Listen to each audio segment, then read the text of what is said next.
Assalamualaikum warahmatullahi wabarakatuh. Selamat siang, sugeng siang teman-teman semua, sahabatku baik di Facebook maupun di YouTube, akun saya atau channel saya Kabar Politik. Sudah lama ini Kabar Politik vakum ya, pasca ditumbangkannya ARB oleh penguasa, sehingga kemudian yang dimenangkan adalah Prabowo Roro dengan Samsul Ngah-ngoh itu. Saya jadi lumayan kehilangan energi ya, kehilangan semangat ya, males. Sehingga cukup lama channel saya Kabar Politik tidak ngonten ya. Jadi untuk siang ini saya tergerak untuk ngonten daripada bengong. Maklum ya, sekarang sudah jadi pangsiunan ya. Jadi untuk mengisi waktu dan sekaligus supaya otak ini tetap berpikir, tetap berkreasi ya. Dan saya juga secara fisik punya suatu aktivitas.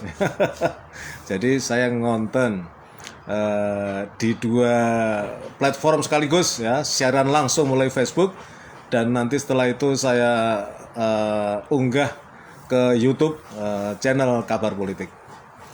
Apa kabar teman-teman? Sehat-sehat kan? Alhamdulillah. Sekarang ini yang penting sehat. Tapi tentu jangan hanya sehat jasmaninya saja ya, tapi juga sehat rohaninya, juga sehat jiwanya, sehat otaknya. Karena sekarang ini waduh mengerikan nih keadaan negeri Konoha ini. Makin mengerikan ya. Macam-macam isu sudah kita amati, kita simak bersama di media sosial ya. Yang paling top itu tentang pinjaman online ya, pinjol, dan kemudian judul judi online. Waduh, ini korbannya banyak ini. Pada level rakyat kecil sudah beberapa kabar mengerikan ya, orang kendat, kalau bahasa Kedirinya itu kendat alias gantung diri gara-gara judi online ya kan. Kemudian yang lebih memalukan adalah ternyata ratusan anggota dewan yang terhormat ya di Senayan, kemudian termasuk juga di tingkat provinsi DPRD, sampai ke tingkat 2 kabupaten kota ya, itu ada pelaku-pelaku judi online. Padahal kemarin ada konten kreator yang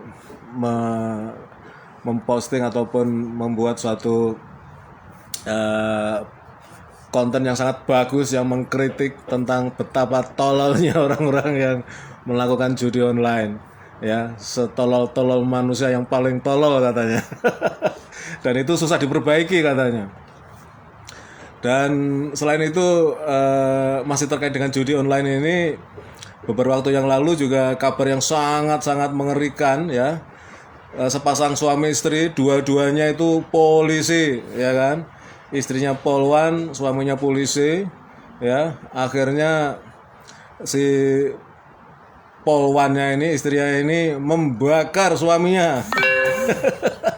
Gara-gara suaminya katanya judi online ya. Jadi dapat uang gaji ke-13 ya, mestinya sekian juta, ternyata tinggal berapa ratus ribu begitu. Tapi karena istrinya ini sudah tahu kebiasaan suaminya, nggak ngaku, kemudian sebagai sesama anggota polisi, mungkin di rumahnya juga sama-sama nyimpen borgol. Suaminya diborgol, setelah diborgol kemudian dibakar, akhirnya mati suaminya itu. Ya, pro kontra ya, ada yang mendukung istrinya, ada yang menyesalkan perbuatan istrinya, tapi semua korban judi online. Saya nggak akan membahas tentang judi online, pinjaman online, dan segala macam. Ya fokus ke kabar politik. Gimana nih ya? Sekarang tinggal hitungan bulan ini Pak D Sarkowi ini berkuasa. Kayaknya kok anteng-anteng aja, santai, melenggang begitu ya, normal begitu ya. 10 tahun berkuasa normal begitu ya. Ya, seperti juga kayak Pak SBY normal begitu ya. Padahal ya aduh. Sebagai penguasa selama 10 tahun ini kita tahu semua track recordnya lah ya. Dah susah diomongin itu. Nah, yang ingin saya angkat adalah mengapa ya negeri ini ya begitu anteng ya. Rakyat yang dizalimi sedemikian keras, mengerikan, penuh kedzaliman ya kan. Barang-barang naik, hidup makin susah, cari kerja susah, segala macam ya. Nggak ada kabar baiknya itu. Yang bilang ada kabar baik ya pasti ya pemuja beliau ya kan. Tetapi ya faktanya silahkan dilihat sendiri ya. Belum lagi yang terakhir PDN, Pusat Data Nasional diretas, jebol. Dan ternyata PDN itu hanya selilit ya, sesuatu yang kecil. Ada lagi yang lebih besar dari itu yang terkait dengan dunia IT ini, yang kemarin dibahas oleh seorang dokter siapa itu, Rahmati gitu namanya, ada di media sosial itu. Ada yang lebih mengerikan ya. Jadi sekarang tinggal Cina ini mau mencaplok kita itu hitungan menit, hitungan jam sudah selesai ini negara Konoha ini ya. Nah, kembali lagi mengapa kita ini anteng-anteng saja gitu. Ya, rakyat itu apalagi yang namanya mahasiswa yang katanya adalah generasi penggerak ya kan. Karena hampir semua peristiwa politik dari zaman Orde Lama dulu, kemudian Orde Baru tumbang, reformasi segala macam itu mahasiswa pelakunya. Di zaman Sarkowi ini kok mahasiswa anteng-anteng saja. Kemudian ya kalau kita lihat para aktivis-aktivis politik yang keras, sangat keras, nggak saya sebutkan namanya, banyak lah, itu selalu menggaungkan mari kita people power, mari kita demo besar-besaran, tumbangkan Sarkowi segala macam itu. Tapi akhirnya omdo ya kemarin ARB kalah ya sudah itu kan. Nah, meskipun dari pihak ARB sendiri juga mengatakan kalau dia misalnya melawan keputusan mahkamah keluarga itu ya kan, maka korbannya dari pihak rakyat akan banyak, jadi nggak mau ada korban manusia, korban jiwa begitu ya. Ya terlepas dari itu yang jelas kita ini selalu kendor kendor terhadap kekuasaan ya, lemas begitu ya. Kira-kira apa di balik itu semua ya? Ternyata kalau menurut saya juga ini sering saya obrolin sama istri saya. Istri saya itu juga termasuk aktivis politik ya, tapi di tingkat rumah tangga. Partnernya ya saya ini, suaminya. Ya, untungnya satu haluan itu. Kalau beda haluan, waduh kacau nih, bubrah ini ya. Jadi saya sama istri sering ngobrol itu, karena rahasia atau apa namanya mengungkap misteri ya, kita ini jadi bangsa kok lemah begitu ya, didolimi diam aja gitu ya. Sebetulnya tidak lain tidak bukan karena ada media sosial.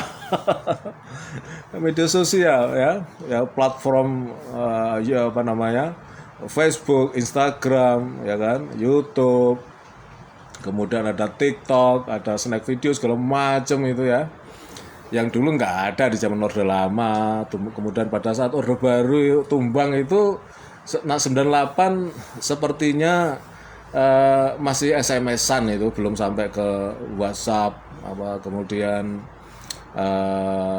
Facebook tuh masuk ke Indonesia tahun 2009, 2008, 2009 itu. Tapi 98 tuh belum ada apa-apa.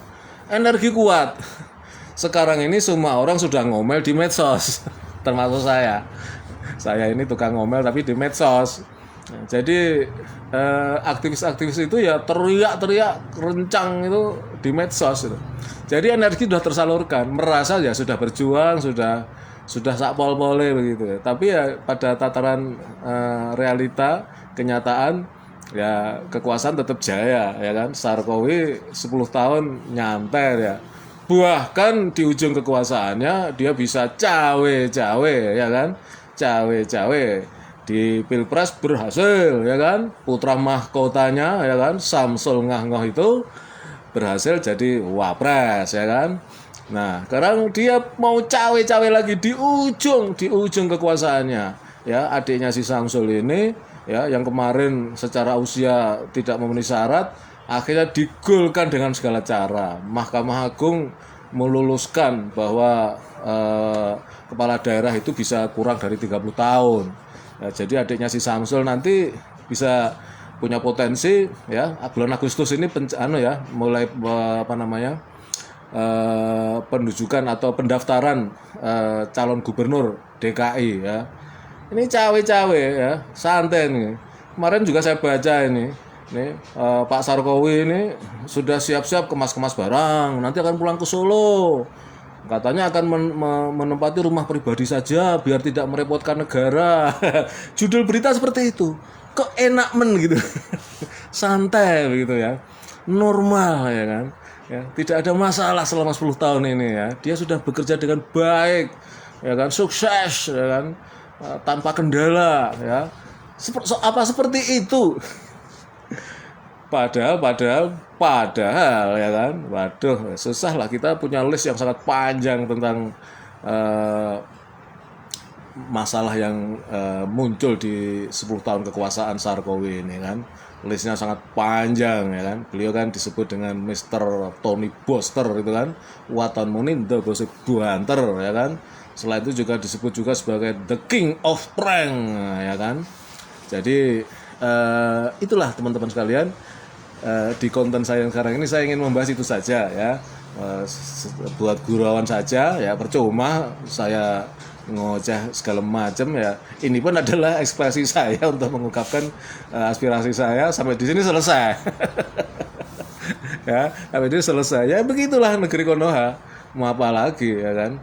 Jadi nggak tahulah masa depan negeri kita seperti apa. Ini presiden yang terpilih ya kan, Pak Prabowo ini juga sekarang sedang dalam proses penyembuhan sakit di kakinya yang diduga bisa parah ini ya kan. Nah ini banyak yang menduga-duga ini ya, apakah nanti Pak Prabowo ini bisa jadi dilantik ya, atau kalaupun dilantik kemudian berapa lama beliau bisa bertahan ya kan. Yang gawat ini ya, kalau RI 1-nya berhalangan tetap, secara undang-undang RI 2 yang naik seperti zamannya Megawati Gus Dur itu.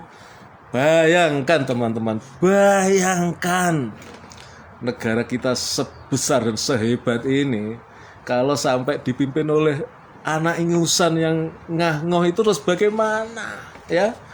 Mengerikan sekali ya. Saya hanya bisa ngomel, saya hanya bisa ngoceh, kapasitas saya seperti itu. Orang yang lebih top dari saya, yang aktivis hebat saja juga akhirnya berhenti pada ngoceh. Mau apa lagi ya? Ya, jadi untuk siang ini sampai di situ saja. Ini untuk ngisi channel saya Kabar Politik yang lama vakum. Ya, mudah-mudahan bermanfaat, paling enggak buat saya punya aktivitas sebagai pensiunan. Demikian teman-teman, ya silakan ini wacana ini apakah bisa terus digulirkan, silakan memberikan komen ya, berkomentar baik di Facebook ini secara langsung maupun nanti setelah saya unggah di YouTube, silakan berkomentar ya. Apakah benar gara-gara medsos akhirnya energi kita sudah tersalurkan melalui medsos ya kan? Kalau sudah tersalurkan melalui medsos ya sudah selesai ya. Demikian, terima kasih atas segala perhatiannya ya. Assalamualaikum warahmatullahi wabarakatuh.